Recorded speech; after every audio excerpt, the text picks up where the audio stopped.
Ono što želim da uradim u ovom snimku je da poređam ove razlomke od najmanjeg do najvećeg.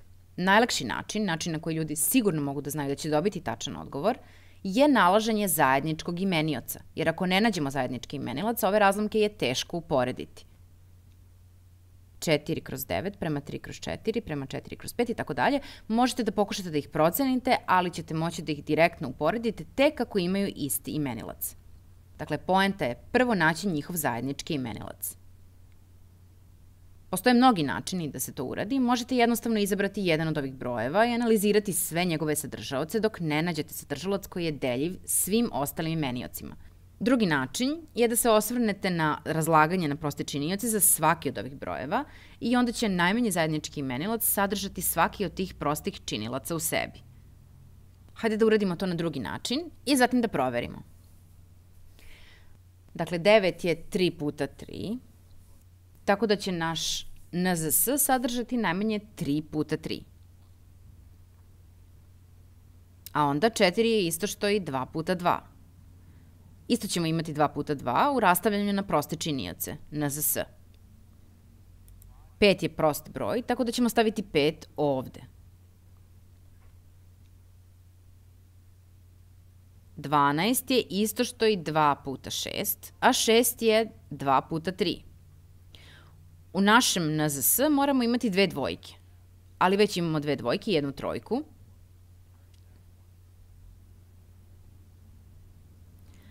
Drugi način da sagledate ovo je da će nešto što je deljivo i sa 9 i sa 4 biti deljivo sa 12.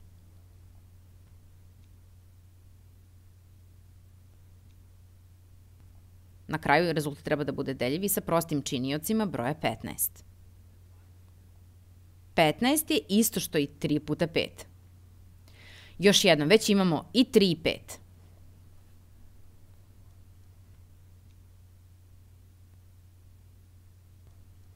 Dakle, ovo je naš najmanji zajednički sadržalac, NZS. NZS će biti 3 puta 3 puta 2 puta 2, 5. I to je sve jednako. Možete i napamet uraditi, ako hoćete. Dakle, sve ovo jednako je, samo da izračunamo ovo, to je 180. Dakle, naš najmanji zajednički sadržalac je 180. Sada želimo da ponovo napišemo sve ove razlomke, tako da imaju 180 u imeniocu. Prvi razlomak je 4 kroz 9, što je koliko sa 180? Kako bismo od 9 došli do 180, moramo pomnožiti 9 sa 20. Samo da uradim to ovako. Kako bi imenilac bio jednak 180, moramo ga pomnožiti sa 20. Pošto ne želimo da promenimo vrednost razlomka, takođe treba da pomnožimo 4 sa 20. 4 puta 20 je 80. Dakle, 4 devetine je isto što i 80 kroz 180. Hajde sada da uradimo to i sa 3 četvrtine. Čime moramo pomnožiti imenilac kako bi bio jednak 180? Možete podeliti 180 sa 4. 4 puta 45.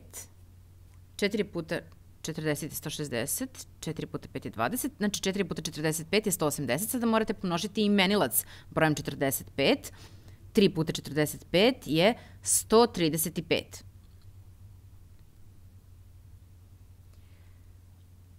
Dakle, 3 četvrtine jednako je 135 kroz 180. Hajde sada da uradimo to i sa 4 petine. Kako bismo od 5 dobili 180, moramo 5 pomnožiti sa 36. Moramo pomnožiti i brojilac i imenilac istim brojem, sa 36.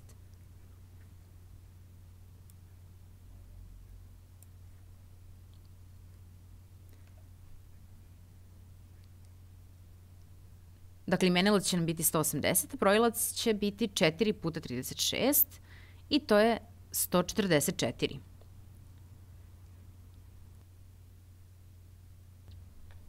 Sada su nam ostala samo još 2. 11 kroz 12.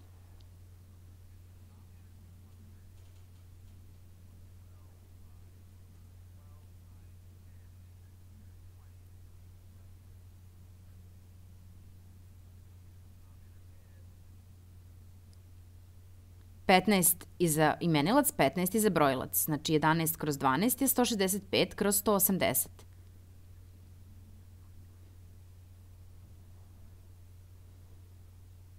(165 kroz 180). I na kraju imamo 13 kroz 15. Kako bismo od 15 dobili 180, moramo 15 pomnožiti sa 12. 15 puta 10 je 150, ostaje 30 do 180. Morate pomnožiti i brojilac istim brojem 13. Znamo da je 12 puta 12 144, znači dodajemo još jednom 12, to je 156.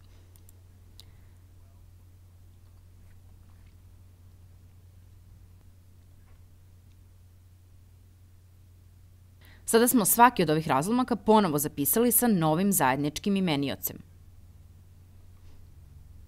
Sada ih je veoma lako uporediti. Treba samo da gledamo njihove brojioce. Naprimjer, najmanji brojilac je 80, što znači da je 4/9 najmanji od ovih razlomaka. Samo da ovde zapišem. 4/9 je najmanji.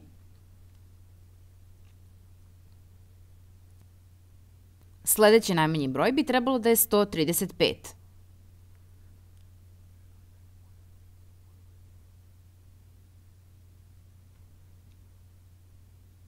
(135 kroz 180, što je 3/4. 135 kroz 180, što je zapravo 3/4. Onda će sledeći biti 144 sa 180. Dakle, 144 sa 180, što je isto što i 4/5. A sledeći je 156 sa 180,